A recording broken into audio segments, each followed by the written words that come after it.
রাসায়নিকের নয়, প্রাকৃতিক শক্তির জয়। কুমারগ্রামে কৃষিতে নব দিশা দেখাচ্ছে ধইঞ্চা চাষ।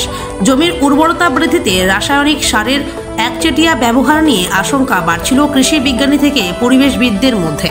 তবে এবার সেই দুশ্চিন্তার আশার আলো দেখাচ্ছে উত্তরবঙ্গের কুমারগ্রাম ব্লক।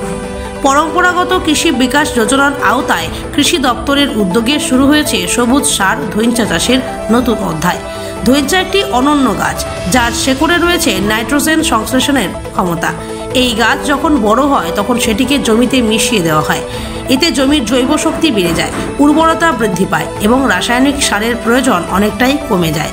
ভারত, বাংলাদেশ ছাড়াও আফ্রিকার খরাপ্রবণ অঞ্চলেও এই উদ্ভিদ দিব্যি টিকে থাকে।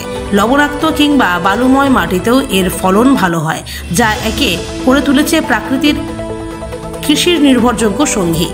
কুমারগ্রামের পশ্চিম নারায়ণ গ্রামে কৃষক বিমল রায় ও খগেন্দ্রনাথ রায়ের জমিতে এই প্রকল্পের আওতায় চালু হয়েছে ধইঞ্চা চাষের মডেল ডেমো। কৃষি আধিকারিকদের উপস্থিতিতে সম্প্রতি অনুষ্ঠিত হয়েছে একটি ফিল্ড ডেমো, যেখানে কুমারগ্রামের বিভিন্ন প্রান্ত থেকে আগত কৃষকেরা অংশগ্রহণ করেন। ফিল্ড ডেমোতে কৃষকদের একটাই উপলব্ধি, আগে ভাবতাম রাসায়নিক সার ছাড়া ফসল ফলানো কঠিন, এখন দেখছি ধইঞ্চা দিয়েই সম্ভব।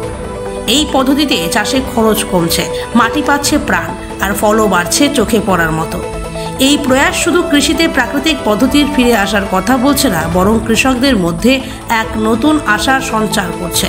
কৃষি আধিকারিকদের মতে এই উদ্যোগ ভবিষ্যতের কৃষিকে টেকসই, পরিবেশ বান্ধব ও কৃষক বান্ধব করে তুলবে।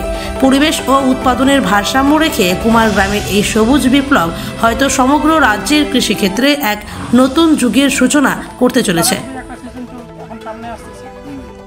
তাহলে আমাকে কি করতে হবে? কিছু লোককে ধরতে হবে, কিছু কৃষককে, যারা জৈব চাষে এই জলদি জাতের ফুলকপি, বাঁধাকপি করবে, বা কেউ যদি একটু হলুদ ফুলকপি করবে, বা আপনার যেটা ব্রাউন কালারের ফুলকপি করবে, যেটা গোলাপি রঙের, তাহলে সেই সমস্ত কৃষককে আমাকে ধরতে হবে যে জিনিসগুলো আমাকে বিক্রি করার জন্য। তাহলে আমাদের কথা হচ্ছে যে আপনারাই সেটাকে লোকগুলোকে বাঁচবেন, তাদেরকে কি করতে হবে? আমাদেরকে কিন্তু এর থেকে আলাদাভাবে করে